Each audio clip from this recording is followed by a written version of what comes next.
Hello, my name is Shashank Shekhar, and here we are on the fourth day of our 45-day crash course on chemistry, in which we are completing it for JEE Mains, upcoming JEE Mains. So we were in the chapter that is atomic structure, and we have studied about how the electrons are distributed in the atoms. What is the way that the electron will look like? So we have studied that yes, there is no particular nature of the electron. Rather than that, it has a dual nature, that is wave, both of a wave and both of a particle, and we cannot find the exact position and momentum. Rather, we can predict the probability of the electron. So in this class, we will be mainly studying about how these electrons are filled in the atomic orbitals, means in which order they are filled. Then most our focus will be on the problem solving assessment. So the thing we are going to study is filling of all electrons in the atomic orbitals. So we have certain rules which are made by many scientists to see that how that electrons are filled in the atomic orbitals.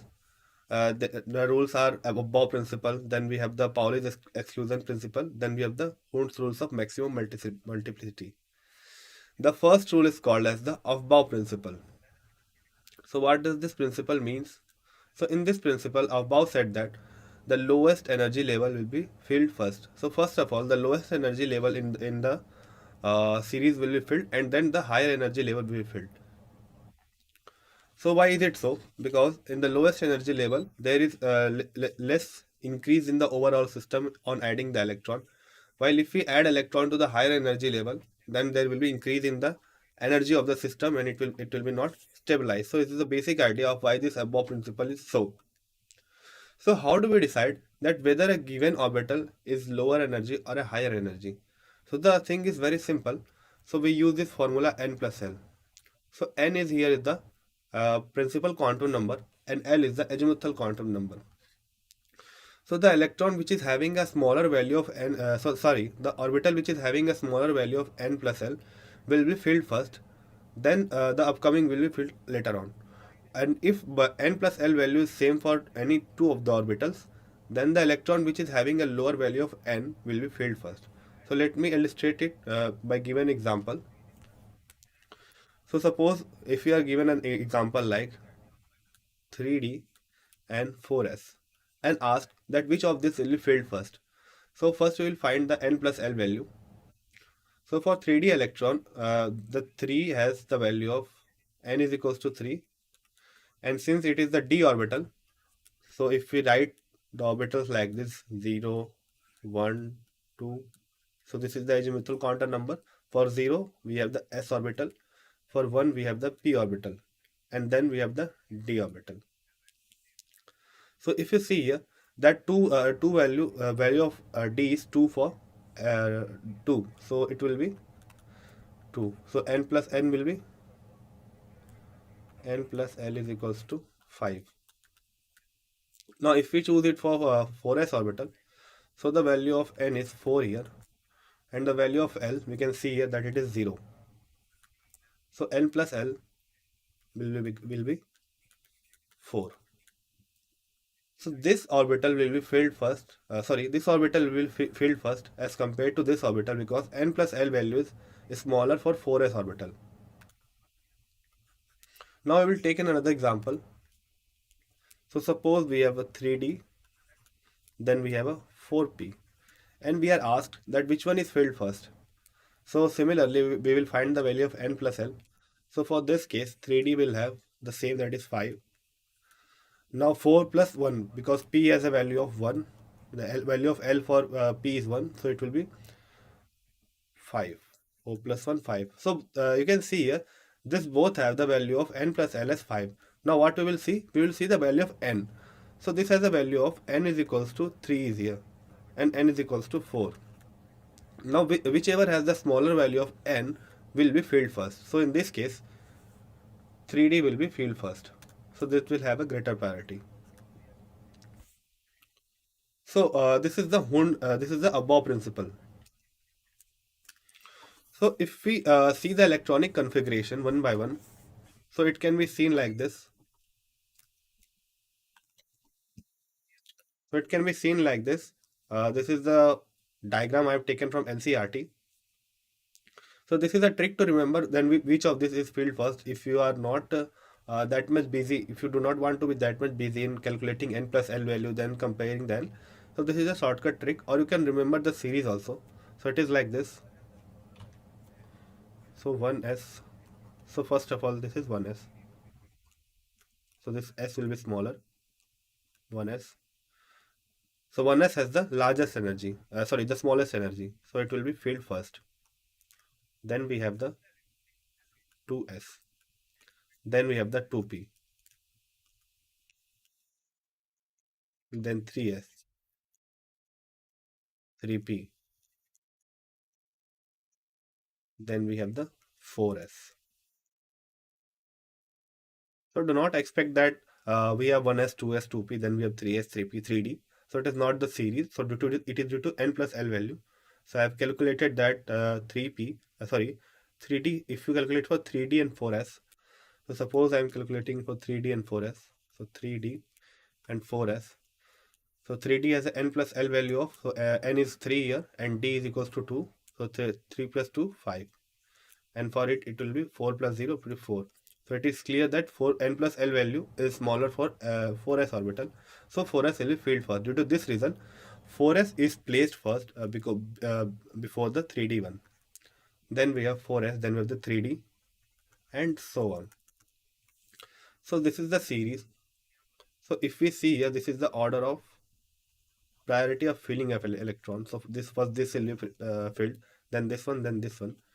In the opposite way, the energy will go. So this is the order of energy. So energy will increase in this way of the orbitals.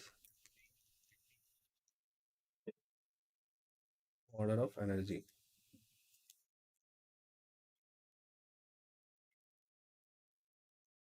Okay, so this is the way. Now we will move to next slide. So we will see the Pauli exclusion principle.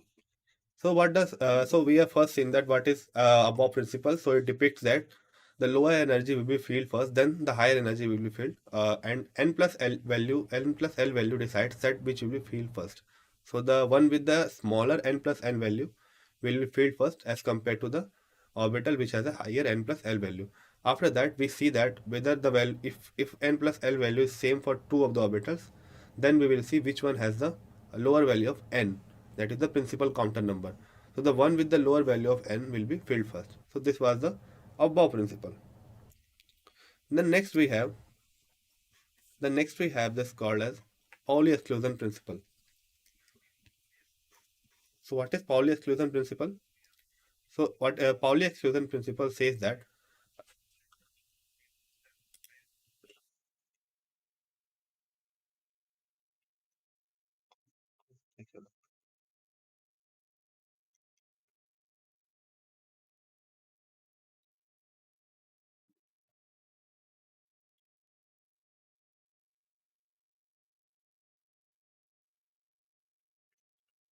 the Pauli exclusion principle says that no two electrons in an atom can have the same set of four quantum numbers.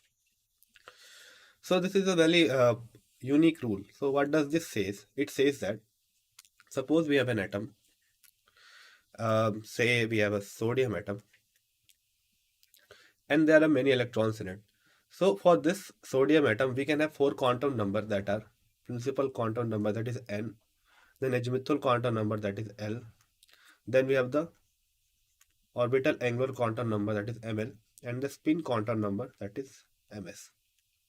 So it says that all of these four of these quantum numbers cannot be same for two electrons. Like suppose if we have an electron here like this, which is in the 1s orbital, and though they both have the same spin, that is plus half. So if we see the so suppose this electron is 1 and this electron is 2. So I am representing it by a different pencil color. So suppose this is electron 1, electron 1, and this is electron 2. So if we see here, so if we see the four counter numbers for this electron 1, we can write it as, so it will be, so the value of n is 1 because it is 1s orbital. Since it is a s orbital, so the value of L will be 0. What is the value of ml? So it is in so s, so this is ms ml, so it will be again 0 because ml goes from minus L to plus L. And what is the value of ms? Since it is a means up spin, so it will have a plus half. Now we have the second electron E2. So if we write this here, then it will be same 1s electron. So s orbital 0. Then ml goes from minus L to plus L. So it will be again 0. Then we have the plus half. So this condition is not possible. It is wrong because all four values, that is n, L, ml and ms, are same for these two electrons. For these reason, for this reason, the second electron is placed in a opposite fashion, means a different this spin, so that we have a difference between these four quantum numbers. That is, all these three quantum numbers are same. These three are same except the last one, which is plus half and minus half. So this is the correct way of putting the electrons. So this is the Pauli exclusion principle. So this same thing written here. This means that each orbital can hold a maximum of two electrons with opposite signs. So maximum of two electrons, yes, this is also true. So suppose this orbital can hold three electrons. So this one orbital can hold three electrons. So they will be, so any two of them will have the same spin. So it is not possible this all three will have the same spin because only two spins are possible, plus half and minus half. So if this orbital can contain more than two electrons, then it will have a two of the electron will have the same spin. Suppose this is electron 3 we have here. This is electron 3 and they are same. This is electron 1 and this is electron 2.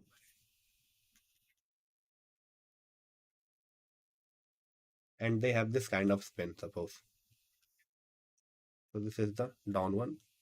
But we have another electron. So and suppose this have the same spin like this. So if we write here for the third electron, that is E3, then what it will be? So it will be 1, again 0. So it is the 1s orbital. 1s orbital. 1, 0, again 0. Then plus half or minus half. So it is downward. So it will have a minus half spin. Again, you can see here that these two have the same values. For all four values are same. So due to this reason, we can say that a orbital can have more than two electrons. Now the next one is the Hund's rule. So what is this Hund's rule? It says that when we are filling the electron, then each of the orbital is partially filled first. Then we pair up the electrons in the orbital. So what does this mean? So suppose we have orbital here like this. Suppose we have a 2p orbital. So it is this much and this one. Again we have another orbital 2p, similar. And now I'm filling the electrons in two different ways. So in the first one, we are filling electrons like this. So there are three electrons in total. So we are taking three electrons for both of them. Three electrons. So it will be like this: one, two, three. And in the second phase, we are putting it like this: one, two, and three. Oh, so here we are putting it in the opposite fashion. Why? This is due to this Pauli's exclusion principle, as two electrons cannot have the same spin if they're in the same orbital. So due to this reason, it is in the opposite fashion. Yeah. So in this case, this one is right according to Hund's rule. of maximum multiplicity, and this one is wrong. Why? Because he says that first these orbitals will be filled partially one by one, and then later on the pairing will take place. Suppose now the fourth electron has to come, then it will come here, or then the fifth electron will come here, and then the sixth one here. So this one is wrong. So why is it so? So suppose you are in a bus. So we will take the analogy that is also given in NCRT, that is the bus seat rule. So suppose you go into a bus and you see that the seats are vacant, all of the seats are vacant, and some of them are singly occupied like this. So this is the bus here. So this I'm taking just a example. So here is the bus, and these are the seats on both of the sides. And now you are coming in the bus. You saw that people are sitting like this here. One is sitting here, and one is sitting here. So what you will prefer? So since you are alone, then you will prefer that you will sit in the bus seat that is totally vacant. Why is it so? Because it's just a human nature. In a similar fashion, you cannot say it's the electron nature. It is basically due to the repulsion. So whenever you put an electron here rather than here, then you have to apply some energy because this electron will feel some repulsion due to this electron. In pairing, it happens so because both the electrons are negatively charged, so they will repel each other due to electrostatic force of repulsion. So due to this reason, it will go here. So CRT explains in the same way. It takes the bus seat analogy. So whenever you go to a bus, you prefer to sit on a seat which is completely vacant rather than a partially occupied seat. So this is the bus seat analogy. Then this is now we will move to the stability of this means why some electronic configuration are stable as compared to the another electronic configuration. So as compared to the partially filled, the half filled orbital or the completely filled orbital subshell are more stable. Why is it so? The first reason is the symmetricity. So you know that the nature loves symmetricity. So if you consider a half-filled electron, half-filled orbit, sorry, subshell like this,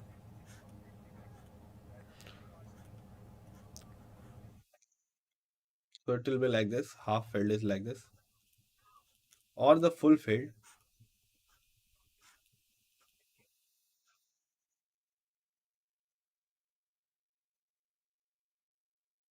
Then this both will be more stable as compared to a third orbit, which is not not a partially filled, not completely filled. Means they are neither half-filled, not full-filled.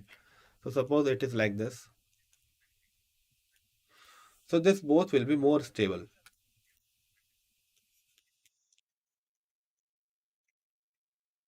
Stability.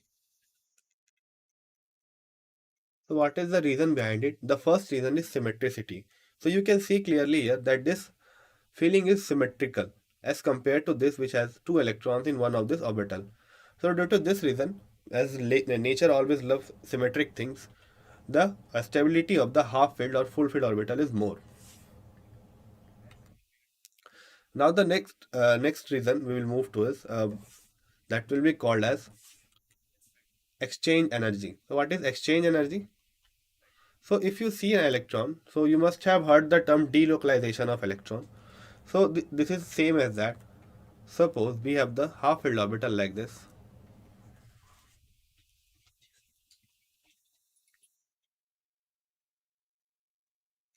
Now if we are to exchange two electrons, it can easily go to this electron, this orbital, or it can easily go to this orbital. Why is it so? Because it does not have to change any spin from going to here to here. So suppose something is fit in something else.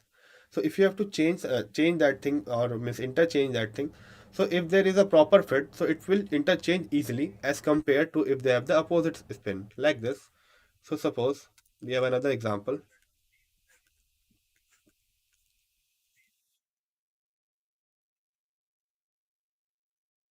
Now this electron, this down spin electron, cannot interchange with this or this. So due to this interchange, there is some amount of energy released. You know that delocalization, which is you must have studied in the organic chemistry. So similar to that, there is a kind of delocalization of the electron due to the same spin, so that it can exchange its position from one place to another. Means one electron can change from here to here. This electron can change from here. Similarly, this can change from here to here.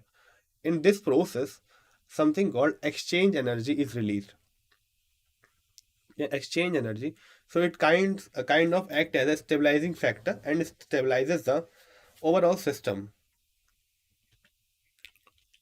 Now, there are many more factors as compared to this. So if you see the Hund's rule, then it is also explained by exchange energy only. So suppose this is the case we have taken earlier. So this was the case. We have taken two cases.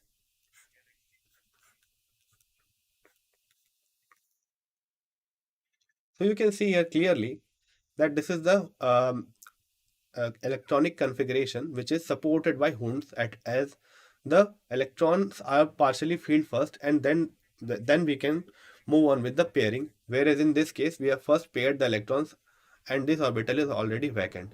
So if you want to explain it with the exchange energy, you can explain it as you can see here clearly that this electron can exchange with here, and similarly with here. Similar for this electron can exchange with both this, and this electron can exchange with both of this. But you can see here that this electron cannot exchange with any of the electrons, and there is less amount of an exchange energy that will be released, and it will be less stable.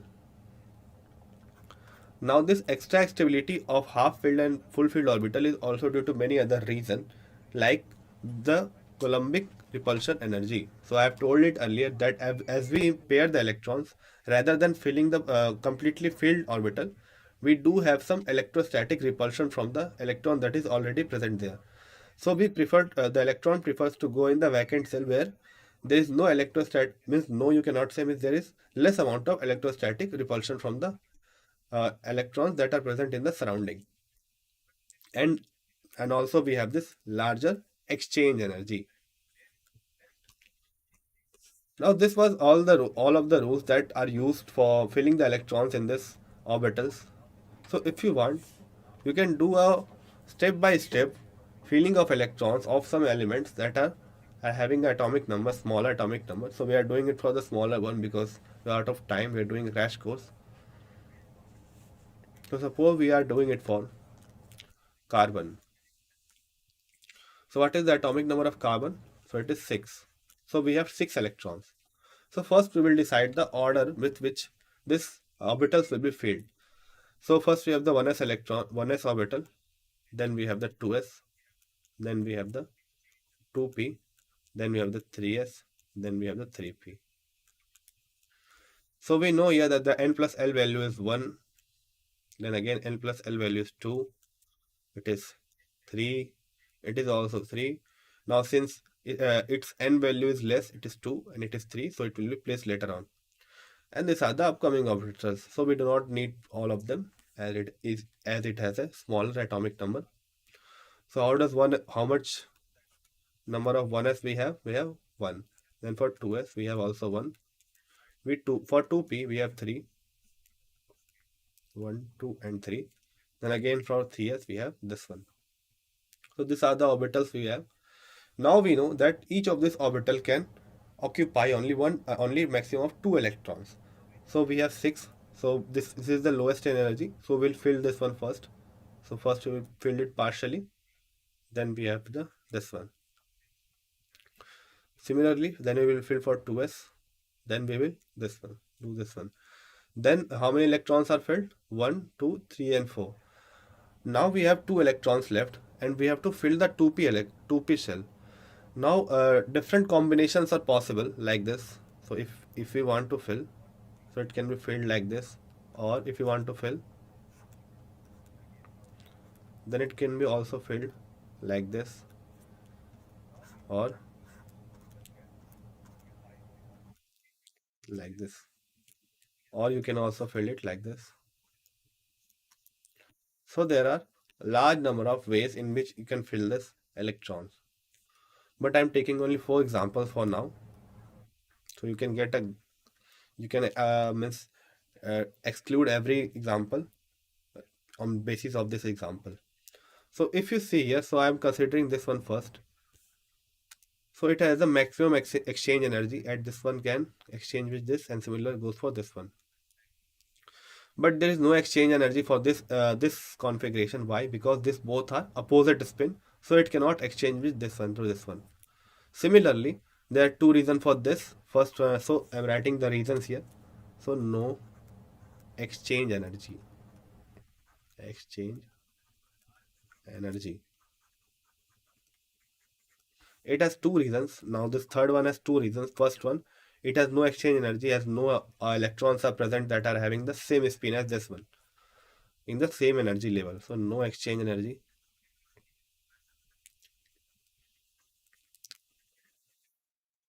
Plus, this electron has to face the electrostatic repulsion to go into this orbital, because there is already an electron present in this, so there will be Coulombic repulsion.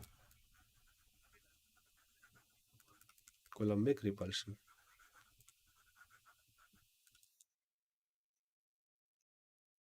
Now let us move to the fourth one.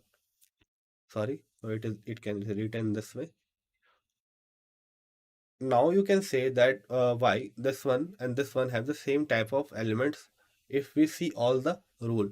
But in general, we have to maintain, you can call standard, so that people do not get confused. For this reason, we filled it like this, from this to this to this to this, and so on. There is no kind of energy factor regarding this, so we can it electron can also go from here and also go can also go here. But to maintain that standard, we filled it from the left to right. So this was the reason. So you can say that this is the correct example. So in exam also, you do not have to face this difficulty of choosing between this to this. But in general case, so if you have to find something else, some different property using this electronic configuration, people do generally prefer this one as it is standard and used in all places, so that no confusion is created between two people. So you can take another example also. So do it as an exercise for yourself. So take the example of sodium, which has a 11 atomic number. Then also you can do it for potassium. Then you have calcium.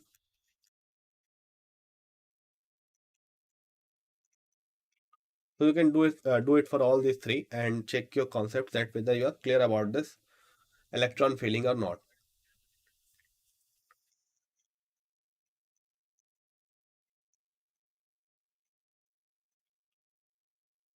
Now we will solve questions from all those topics which we have solved it earlier, which we have studied in the previous classes. So first we have this question from photoelectric effect. So what does it say? So it says that we have two frequencies of light, means a light, two different lights of two frequencies, that is nu 1 and nu 2. And it says that nu 1 is greater than nu 2. And one more thing is given here, that the ratio between the maximum kinetic energy and the lower kinetic energy is 2 is to 1. Then what is the threshold frequency? You have to find the threshold frequency in terms of nu 1 and nu 2. Sorry. So nu 1 and nu 2. So how we will find it? So we know that kinetic energy of 1 and kinetic energy of 2 is in the ratio of 2 is to 1.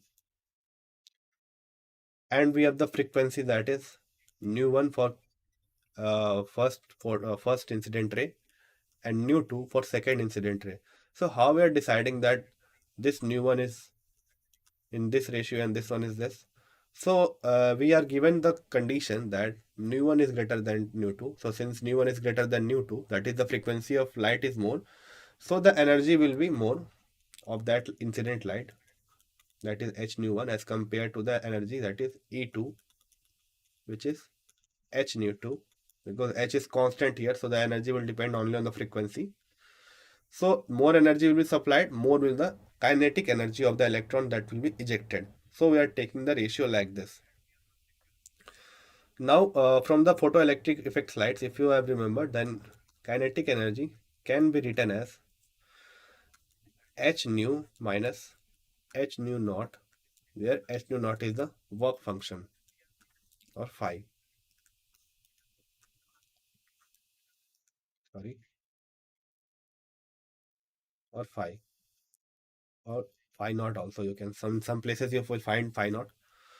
So if you write it for ke1, then it will be ke1 is equals to h nu 1 minus h nu naught. Now this nu naught will be fixed. Why it will be fixed? Because threshold frequency is same. Whether the radiation is nu 1 or nu 2, it will have the same threshold frequency, and both are calculated for the same metal. Then we have the kinetic energy 2, which will be h nu 2 minus h nu naught. Suppose this is equation 1 and this is equation 2. Now if we divide both these equations, that is kinetic energy 1 by kinetic energy 2, then we will have h nu 1 minus h nu naught. Similarly, h nu 2 minus h nu naught. Now this h will be taken common and will cancel. And we know that kinetic energy of 1 and 2, the ratio is 1 is to 2. So 2 is to 1. So it will be nu 1 minus nu naught, and it will be nu 2 minus nu naught. So if we bring this thing here, so it will be 2 nu 2 minus 2 nu naught is equals to 2 nu 1 minus 2 nu 1 here, sorry, nu naught. If you solve this, then it will be 2 nu 2 minus nu 1 is equals to nu naught. Or we can write it here, it is nu naught is equals to 2 nu 2 minus nu 1. But 2 minus 1, that will be same as this one, because 2 minus 1 is 1. So if we see it here, then we can find that this one is the correct answer.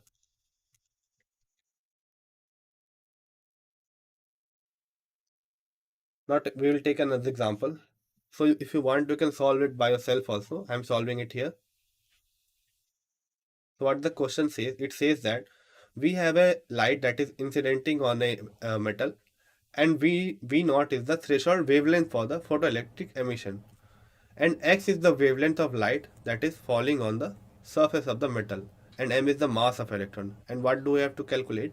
We have to calculate the velocity of the ejected electron. So how we will do it? So we know that kinetic energy is equals to h nu, where h nu is the energy of the incident light, and minus h nu naught, where h nu naught is the energy of the threshold energy, or threshold, and nu naught is the threshold frequency. Now kinetic energy is equals to half mv square. We know the formula. Similarly, h.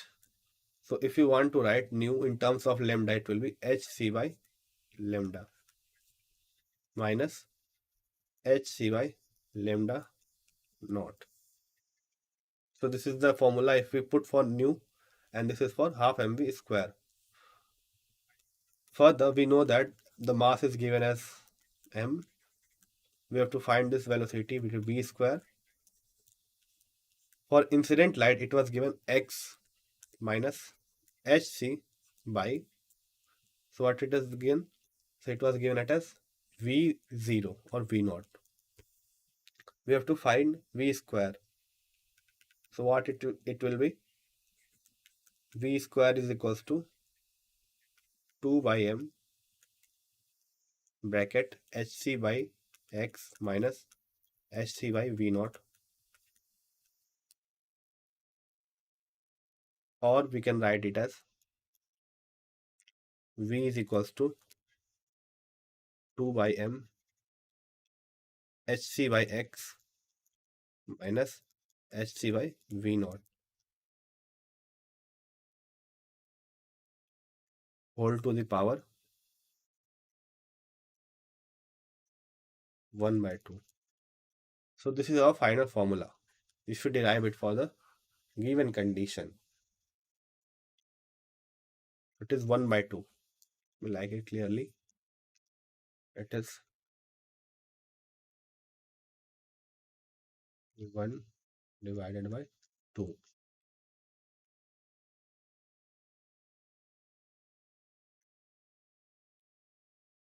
Now we will move to next question. So it is given that the work function of a metal is 4 electron volt, and we have to find that the what is the wavelength so that the metal, that is the ejected electron, will have zero velocity. So if a given electron has a zero velocity, so what will be its kinetic energy? So kinetic energy is equals to, so for photoelectric effect we know the formula, it is h nu minus h nu naught, where nu naught is the frequency of the threshold frequency, and nu is the frequency of incident light. Now the formula for kinetic energy is similarly half mv square h nu minus h nu naught. So this h nu here is the energy of the incident light. Okay. Now since velocity is 0, this whole term will be 0, because it is given that the ejected electron should have 0 velocity. So this whole kinetic energy term will be 0. Now what will be its energy of the wavelength should be? It should be exactly h nu naught. Now it is given that the work function for the metal is 4 electron volt. So this was h nu. So I am letting it h nu only. H nu. So this value is given as a whole as, because this is the energy h nu naught. So it is given as 4 electron volt. So for those who do not know the conversion, so 1 electron volt is equals to 1.6 into 10 to the power minus 19 joule. So for 4 electron volt it will be 4 electron volt multiplied by 1.6 into 10 to the power minus 19. It will be joule by electron volt. Now nu is equals to c by lambda, because we have to calculate the wavelength, so we will find it in terms of lambda. So it will be hc by lambda. Now the value of h is 6.634 into 10 to the power minus 34. Nu is given here. So c we know already. It is 3 into 10 to the power 8. Now we have to find this lambda. So what is the value of lambda? Into 10 to the power minus 19. So if it solves this one, you will get your answer, which will be equals to this 3100 angstrom. So the answer should be in angstrom.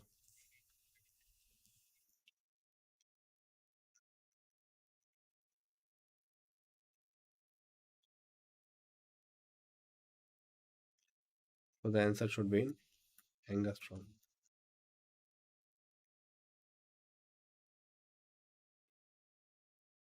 Now the next question. This is from the hydrogen spectrum. So what does it say? So it is says that you have to find the wavelength that is longest for the Lehman series, given that we have the value of Rydberg constant, that is 109670 centimeter inverse. So what do you have to find? That which wavelength or the which radiation will have the shortest wavelength, and what is the value of that wavelength in terms of angstrom if the value of Rydberg constant is given as 109670 centimeter inverse. So we do know the formula that 1 lambda is equals to Rydberg constant 1 by n1 square minus 1 by n2 square. Now we have to find this lambda. R is given as, the value of R is 109670 centimeter inverse. So to convert this centimeter inverse, so we'll convert it into meter first of all. So 1 meter is equals to 10 to the power 2 centimeter. So we want to it for centimeter inverse, so it will be simply 10 to the power minus 10 to the power plus 2 by meter, sorry, centimeter by meter. So this centimeter inverse and centimeter inverse will cancel out and we will get this value as 109,670 meter inverse. So let us put this form thing here, 109,670,00. Now what do we want to know, that what is the value of n1 and n2. So if we see for Lyman series, then the transition, that is the final state, the transition take place to n is equals to 1. N is equals to 1. So we have the value of n1 as 1. So it is clear. It will be always 1. This is the Lyman series. Now we have to find that which one has the shortest wavelength. So we have many transitions like this. So suppose this is n is equals to 2, this is n is equals to 3, and so on. So there can be many transitions like this. So n is equals to 2 to 1. Then we can have n is equals to 3 to 1. Now for the greatest wavelength, we know the relation that E is equals to hc by lambda. So let me write it here. So E is equals to hc by lambda. We can see clearly here that E has an inverse relation with lambda. So maximum is the value of energy, lowest is the wavelength. So the energy difference is increasing as the transition is taking from upcoming shells. Like from n equals to 2 to 1, the energy is minimum. Then the energy is greater as compared to n is equals to 2 for as compared to 3. So the 3 has a greater energy as compared to 2 because the difference is large. So the energy is increasing as we are having transition from a greater value of principal quantum number, and we have to find the longest wavelength. So this has the lowest energy, so this will have the maximum wavelength. So it will be 1 of 2 square. Now if we solve this for lambda, then you will get it answer as 1215.8 angstrom. 1215.8 angstrom. So you solve this one, so it will be simply multiplied by, so 4 minus 1 3 by sorry 9, 4 minus 1 3 by 4. So you solve it and you will get your answer. Now next we have different question. So the question says that according to Bohr theory, the electronic energy of H atom in n orbit is given by En 21.76 into 10 to the power minus 19 by n square into joule.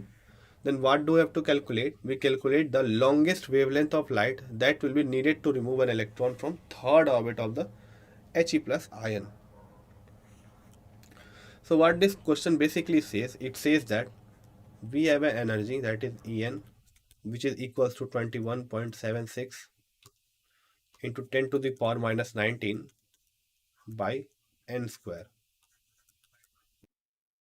into joule. So this is the energy of a hydrogen atom. So if we calculate it for third cell, so first it is given that we have to calculate it for third Bohr's orbit, but in hydrogen ion, hydrogen plus ion, sorry, helium plus ion. So before that we will calculate it for third orbit. So E is equals to 3. So it will be 21.76 into 10 to the power minus 19 divided by 9. Now it is given that you have to calculate it for helium plus ion, minus 19 by 9. Now the value of it will be z square. Now the value of helium for helium ion, means this He plus ion, the value of z will be 2. So it will be multiplied by simply by 4, as 2 square is 4. So this is the energy we get here. Now, what does the question say? We have to calculate the wavelength that is required to remove an electron. So, if you have to remove an electron, then this suppose is the energy of that electron. So, this much energy must be supplied to that electron so that it can be removed. So, did you get my point? So, I am saying it again. So, it says that we have calculated the energy of the electron that is a third cell. Now we are asked, we have been asked to calculate the wavelength that will be of the radiation. That radiation will be used to remove this electron. So we have to apply that much amount of energy only. So the energy will be same. Now we have to calculate the wavelength. So what do we know the relation between E and Hc? So it will be Hc by lambda. So this is the electromagnetic radiation. So C will be constant. So you put up this formulas, these things here, like this, and you will get your answer. So we'll get our answer as 2053 angstrom.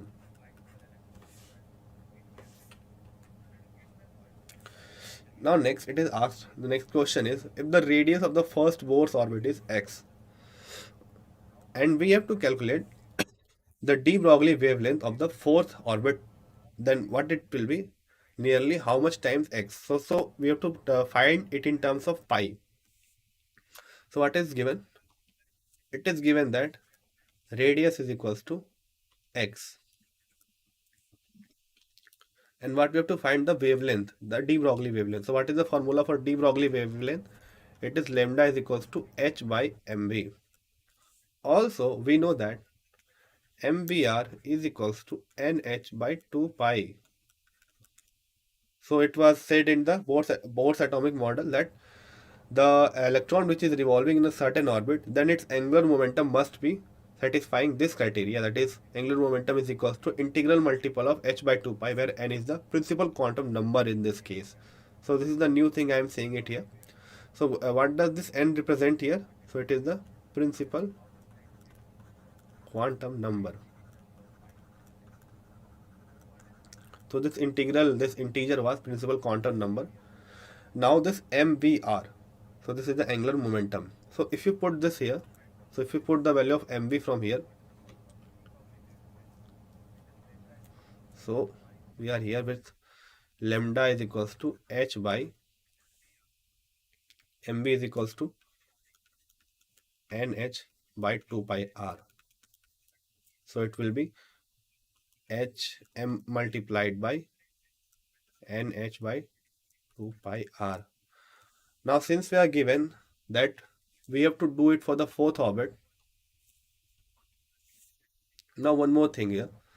So we know the radius of the first orbit only, but we do not know the radius of the fourth orbit. So for those of you who don't know the formula, so it is some constant that is multiplied by 1 by z square. So this z square, sorry, n square. And this n is here the principal quantum number. So we have to calculate it for the fourth one. So it will be 1 by, so sorry, here it will be directly proportional to n square. So it will be n square like this. So it will be 16. So this radius will be 16x. 4 square, that is 16.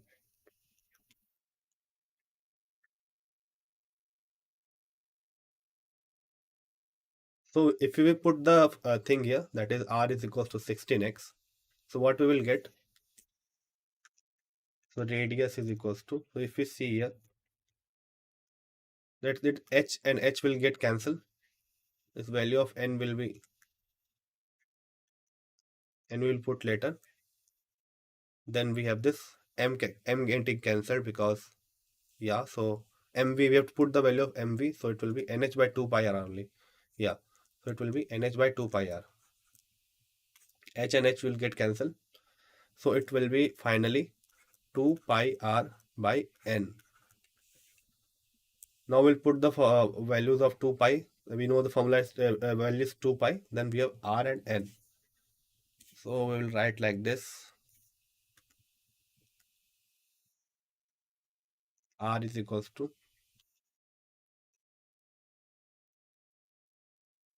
sorry, lambda is equals to lambda is equals to 2 pi r by 2 pi r by n. So this is 2 pi, and what is the value of r? So r will be 16x, then we have n. So value of n is this is 4, then it will be 2, then it will be 2 8 is 16. So what will the final answer? It will be 8 pi x. So we'll get 8 pi x. Now we have to write it in the terms of pi, so it will be 8x. So this is the correct answer. That is 8x. Now the next question says that we have to find the radius of the first orbit of the He plus, then He, then plus, then oh sorry, so He plus, Li2 plus, then B3 plus. We know that since this is constant and radius is directly proportional to z. So as this, sorry, inversely proportional to z. So 1 by z. So as this z will increase, this radius will decrease. So why is it so? So if you want to know that, how is it so? So it is very simple, because that z is increasing, that is the number of proton is increasing. So this results in a greater static electrostatic attraction, and its radius will get contract because the electrons are attracted more easily. So if you want to remember by some concept, then it is simple, that as the z will increase, the electrostatic attraction will increase, and the electrons will be more closer, so the radius will also decrease. So if you want for the correct order, what is the correct order? So the B3 plus will have the smallest radius. Yes, this one. Then we have the lithium 2 plus. Then we have the He plus, and then we have the H. So this is the correct answer. So this will have the largest radius, then this one, then this one, and then this one. Now you do not have to care about the n value because it is all calculated for first orbit. So this one is the correct answer. Then it is question from uncertainty principle. So the question says that a position of an electron is known with an uncertainty of 0. That is del x is equals to 0. What do we have to calculate? So we have to calculate the uncertainty in momentum. So we have to calculate del p, then what will be del p? So we know that del x multiplied by del it is greater than equals to, sorry, now this value becomes 0. So del p is equals to greater than equals to h by 4 pi multiplied by 1 by 0. So do not multiply this 0 by this. It is not an equation, it is an inequality. So you cannot do it like this. So for multiplying it in, so if you want to multiply, you have to multiply it like this, extending it here. So it is 0 del p, this h by 4 pi. So we multiply 0 0 both sides, then we multiply 0 0 both sides. So sorry, we multiply 1 by 0 on both sides, 1 by 0 on both sides, like this. So it is an inequality, you cannot just multiply simply and get your answer. So this 0 0 will get cancelled, and it will be 1 by 0. Now what is this 1 by 0? So if you move to a greater value than infinity, then it will be infinity. So, and this equation is already infinity. So the answer is infinity. So this one is the correct answer. Now we have a question here. So it says that which of the following statement is correct in relation to the hydrogen atom? So we have to find the energy of the orbital, that which one is right or which one is wrong. So we will simply calculate n plus n value, L value to get our answer. So for n plus L value for this is 3 plus 0, it is 0. 3 plus 1, it is 4. So it says that 3s orbital is lower energy. So it is right. And it is a single statement because no bracket s is written here. So this is the correct answer. Okay. So this is also a correct answer. Sorry. So S must be here. So how is it the correct answer? Because 3 p, that is 3 plus 0, it will be 3, and 3 plus d, that is 3 plus 2, that is 5. So it is 4 and it is 5. So yeah, it is also correct. Now 3s and 3p orbital are of lower energy than 3d. Yeah, it is true, because 3s is 0, 3, and 3p is 4, because 3 plus 1 4, then we have 5. Yes, then these two orbitals are also this is also correct. Now 3s, 3p, 3d orbital have same energy. No, this is not right at all.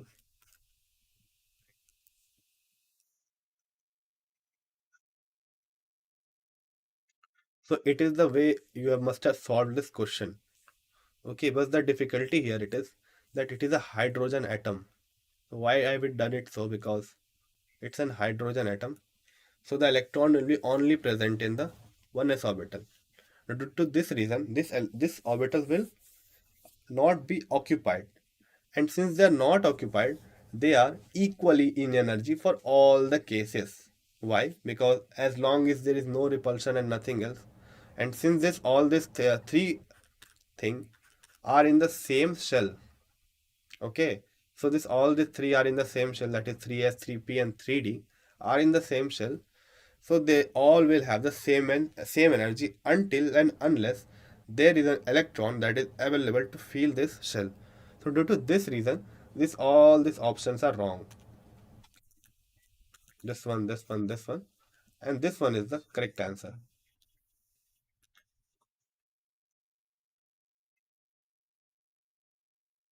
Now move to a next question. So which of the following set of quantum number belongs to higher energy? So it is a simple question. So we will simply calculate n plus l. So 2 plus 1 3, 3 plus 0 3, 4 plus 0 4, 4 plus 1 5. So this one is the correct answer. You do not have to worry about the rest of the values. This one is the correct answer. Now we have the different question here. So it says that the ground state energy the ground state energy of hydrogen atom is 13.6 minus 13.6, and consider an electronic state of psi of He plus, whose energy, azimuthal quantum number, magnetic quantum number are 3.4 electron volt, 2 and 0. Means this is the value of energy, this is the value of azimuthal quantum number, then this is the value of magnetic quantum number. So which type of state it is? So if you do it so for this you have to calculate that it belongs to which energy level. That is a good question. So it is given that En is equals to minus 13.6 z square by n square. So why am I taking this formula? Because it is already given that 13.6 is the lowest energy level. So this is the overall formula. So we have to calculate. So this energy is given that as minus 3.6. This is 13.6. This is Z. So helium it is 2, sorry 2, yes, 2 square, that is 4, 2 square, and we will calculate it for n square. So if you calculate this thing, you will get the value of n as 4. If you want, you can do it by yourself. So this is a 4. So the value of n is equals to 4. So this is right. And as the value of azimuthal quantum number is 2, so we know that L is equals to 0, 1, 2, which is SPD. So it is the correct one. So for D is also right. So this is right. Now since more than one statement can be correct, as these two things are given, so we will move to the next thing, next equation.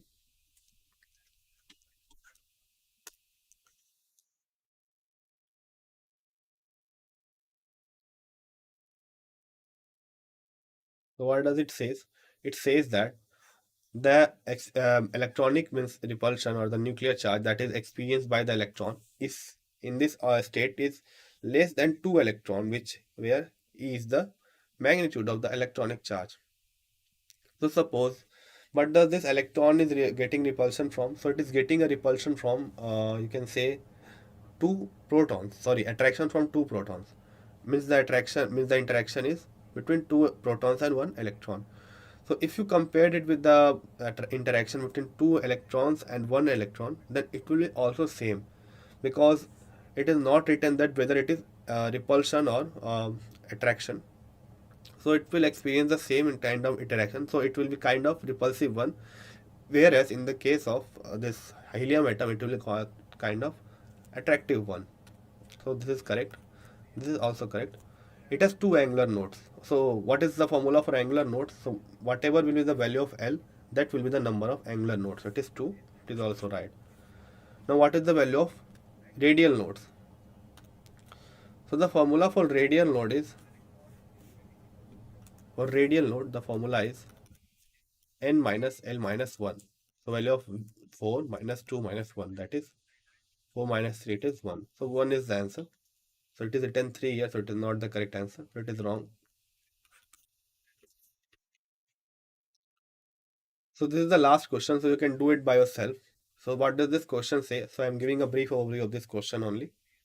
So this question says that electron moves in an electric field with a kinetic energy of 2.5 electron volt. Its kinetic energy is given. What is the associated de Broglie wavelength with it? So if you want to know the formula, so if you we know that lambda is equals to h by mv. Now kinetic energy is equals to half mv square. So it will be simply v is equals to 2 into kinetic energy by m root under. So if you put this thing here, let me do it on the board. So lambda is equals to h by m root under 2 kinetic energy divided by m. So root m, so it will be overall 2 kinetic energy multiplied by m. So if you put the formulas here, so we know the mass of electron is 9.1 into 10 to the power minus 31 kg. And yes, convert this electron volt into joule. So you know the conversion. You will simply multiply it by 1.6 and 10 to the power minus 19 joule per electron volt. Then put all these values here. H we know the value and get your answer. So thank you. This much was for today's class. We will see in the next chapter, that is chemical and periodicity, in our upcoming class. Okay. Thank you.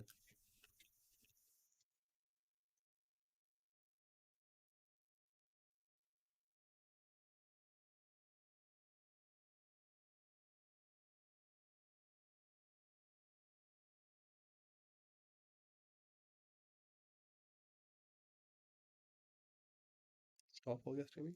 Yeah, I will stop. Okay. Okay, so Kattar Hindu. So what's your name? I don't know.